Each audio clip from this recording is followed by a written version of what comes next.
E a situação de Robinho no Santos parece insustentável. Vários patrocinadores exigem a rescisão do contrato do Robinho sob a ameaça de ir embora. No vídeo de hoje do canal da Nicola te conto todos os detalhes dessa história. Quero te falar também sobre uma resposta que Robinho deu à Globo. Robinho tá furioso com a principal emissora do país. E para completar informações sobre a chegada de Fábio Santos do Atlético Mineiro no Corinthians, quero te contar também sobre Zárate, agora de forma oficial anunciado como novo reforço do Atlético Mineiro. E para fechar, a busca do Atlético Paranaense.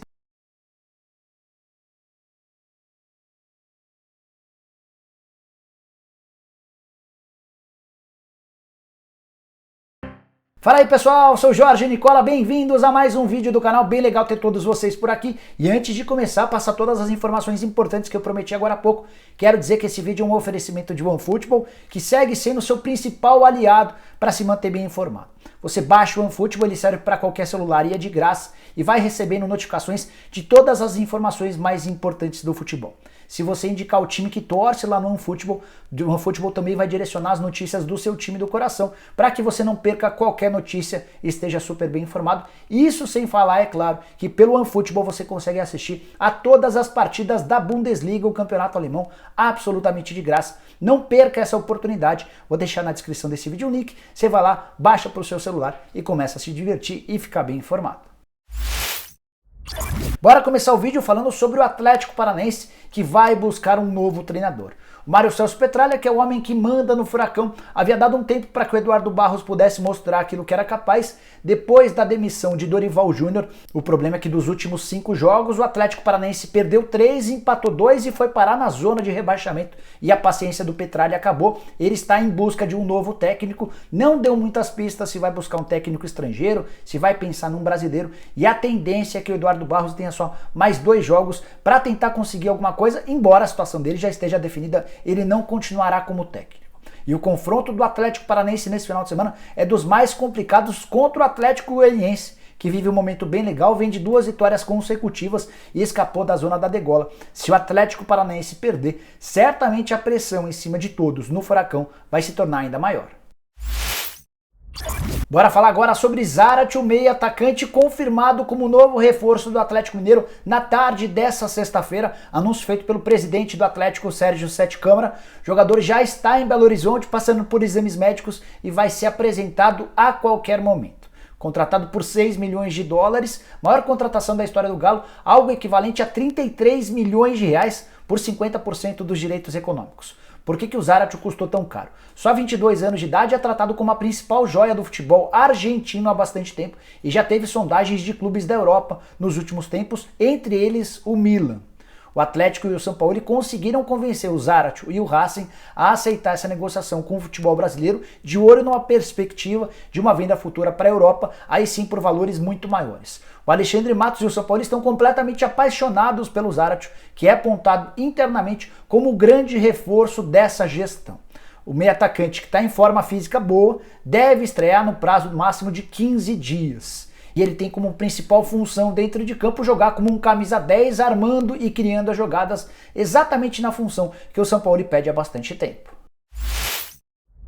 Quero falar agora sobre reforço no Corinthians. Fábio Santos, lateral esquerdo bastante conhecido do torcedor alvinegro, será anunciado nas próximas horas como novo reforço para a lateral esquerda. Fábio Santos, que jogou no Timão de 2011 a 2015, se mudou na sequência para o Cruz Azul e desde 2016 defende o Atlético Mineiro. Como é que se deu essa negociação que foi revelada em primeiro lugar pelo Benjamin Bach? O André Sanches, entendendo que o Corinthians precisa de jogadores mais experientes, mais rodados, foi conversar com o Fábio Santos e revelou a vontade em contratá-lo. O Fábio disse que gostaria de se mudar para o Corinthians, até porque tem tido bem poucas oportunidades com o São Paulo. A partir daí, o lateral começou a negociar com o Alexandre Matos, que é o diretor executivo de futebol do Galo, a rescisão do seu contrato de forma amigável. Conversei com o Matos antes de gravar esse vídeo e ele disse que estava debatendo os últimos detalhes desse rompimento do contrato. O Atlético vai liberá-lo de graça, mas vai exigir o perdão de um pedaço de uma dívida que tem com o lateral esquerdo. Já o Corinthians vai se acertar com o Fábio Santos até dezembro de 2021, com um salário de R$300 mil por mês. Vai ser o terceiro reforço do Galo que o Corinthians contrata nos últimos dias. Antes chegaram o Otero e o Casares. Outra notícia importante para você, torcedor corintiano que acompanha o canal do Nicola. Sid Clay, lateral esquerdo, não ficará mais no Timão. está sendo devolvido ao Dinamo de Kiev, algo que só reforça a necessidade da contratação de um lateral esquerdo. Fábio Santos e Piton vão disputar a condição de titular do time de Wagner Mancini. Bora falar agora sobre a situação de Robinho, cada vez mais delicada no Santos. Nos últimos dias, a Orthopride foi a primeira patrocinadora do Santos a anunciar a rescisão do contrato, porque era contrária à chegada do Robinho. Repercussão extremamente negativa nas redes sociais e entre torcedores do Santos e especialmente de outros times, porque o Robinho foi condenado em primeira instância na Itália por crime de violência sexual. Condenação de 9 anos, ainda cabe recurso, e o Robinho está tentando recorrer dessa decisão. Ele alega inocência. De qualquer maneira, diante de toda a repercussão negativa, a Orthopride pediu a rescisão do contrato e já não tem mais vínculo com o Santos. E esse caminho já está sendo seguido por vários outros parceiros do Peixe. A Quicaldo, a Tecbond e a Filco já avisaram que vão rescindir o contrato se o Santos continuar com o Robinho. A Filco é quem tem o maior contrato entre essas empresas que eu citei. Ela patrocina as costas e paga 3,5 milhões de reais por ano. Já que Caldo paga 2,5 milhões de reais pelo patrocínio nas mangas, e a Tecbond, que está no externo, paga 350 mil reais, todos esses valores anuais, tá bom? Situações de outros patrocinadores que também já se manifestaram. A Codilar, que está no meião, cobra uma posição. A Fox Lux, que está na barra traseira e paga 2,5 milhões de reais por temporada. A Codilar paga 1,2 milhões, tá? Esqueci de falar esse valor.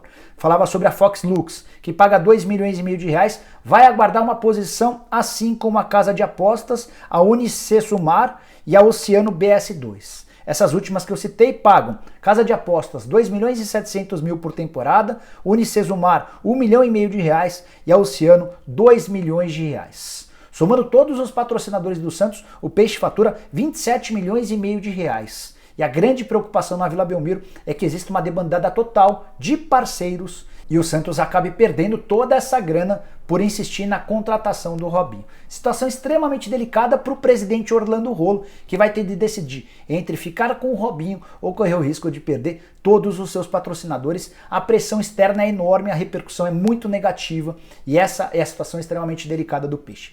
Para piorar, o Orlando Rolo foi internado recentemente por causa de um quadro de hipertensão e existe a possibilidade dele se submeter a uma cirurgia. Nesse caso, quem acumula a função de presidente de forma interina é o Marcelo Teixeira, que é candidato à presidência do Santos e tem excelente relação com o Robinho. Enfim, um verdadeiro caos na Vila Belmiro instalado por conta da contratação do Robinho.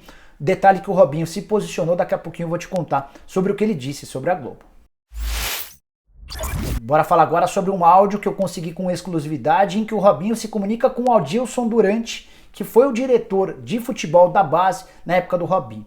O recado é pro Adilson e também pro Marcelo Teixeira, com quem o Robinho tem uma excelente relação. Mas para que você entenda o contexto desse áudio, Robinho atacando a Globo, é importante contar que na manhã dessa sexta-feira a Globo trouxe no ge.com uma matéria extremamente importante que foi responsável por todos esses últimos movimentos de patrocinadores do Santos exigindo a rescisão do contrato do Robinho. E o GE revelou gravações que ajudaram na condenação do Robinho a esses 9 anos por crime de violência sexual. Nas gravações, o Robinho admite participação em ato que culminou na acusação de uma mulher albanesa sobre a violência sexual coletiva. Robinho e outras 4 pessoas teriam cometido esses crimes. Importante, depois da divulgação dessa matéria, o Robinho e sua advogada, a Marisa Lígia, continuam afirmando que o Robinho é inocente, que ele não foi responsável por embebedar a menina. A menina parecia não ter condições para entender direito o que estava acontecendo, enfim, uma baita confusão. E eu queria dividir com você o áudio que eu tive acesso, em que o Robinho detona a Rede Globo de televisão. Fala, meu diretor. Diretor, desistir jamais. Fala pra ele ficar em paz, ficar tranquilo. Esses ataques aí da Globo, esses caras não vão me afetar não, porque Deus tá no controle de tudo. Entendeu? Só blindar minha família dessas coisas, porque a esposa, né, e os meus pais, meus filhos são as pessoas que mais sofrem, mas eu tô tranquilo. Entendeu? A gente sabe já que essa emissora não é uma emissora que preserva coisas boas, eles dão muita ênfase pra coisa negativa, entendeu? Então eles querem ganhar Ibope. E, obviamente, o Santos não tem nada a ver com os meus problemas pessoais, mas isso também, eu vi pro Santos também ajuda, porque eles acham que o Santos é time pequeno e o Santos é gigante. Eles acham que os times grandes são só os de São Paulo, entendeu? Mas fala pro Marcelo que eu tô tranquilão, que eu tô de boa, me preparando pra jogar e meter gol. Só para você entender o contexto, vale a lembrança de que o GE.com faz parte das organizações Globo, que tem, por exemplo, a TV Globo, o Sport TV, o GE.com, enfim, todas as unidades, todas as empresas pertencentes à Rede Globo. Para fechar de vez, queria muito saber a sua opinião. O que você tem entendido a respeito de toda essa história? O Santos não deve ficar com o Robinho? O Santos precisa comprar essa briga para defender seu ídolo, correndo o risco de perder todos os patrocinadores? Escreve aí nos comentários, tô curioso para saber a sua opinião. Bom, pessoal, eram essas as informações que eu queria dividir com vocês no vídeo de hoje do canal do Nicola. Espero que vocês tenham curtido o vídeo e deixem um like por aqui. Quem ainda não se inscreveu no canal do Nicola, vai apertar esse botãozinho vermelho de inscreva-se. Aproveita e aperta o sininho para receber notificação toda vez que eu fizer vídeo novo ou live. Para fechar, você pode virar membro do canal do Nicola, bem fácil. Só apertar aqui embaixo no botãozinho azul de inscrito, seja membro, e escolher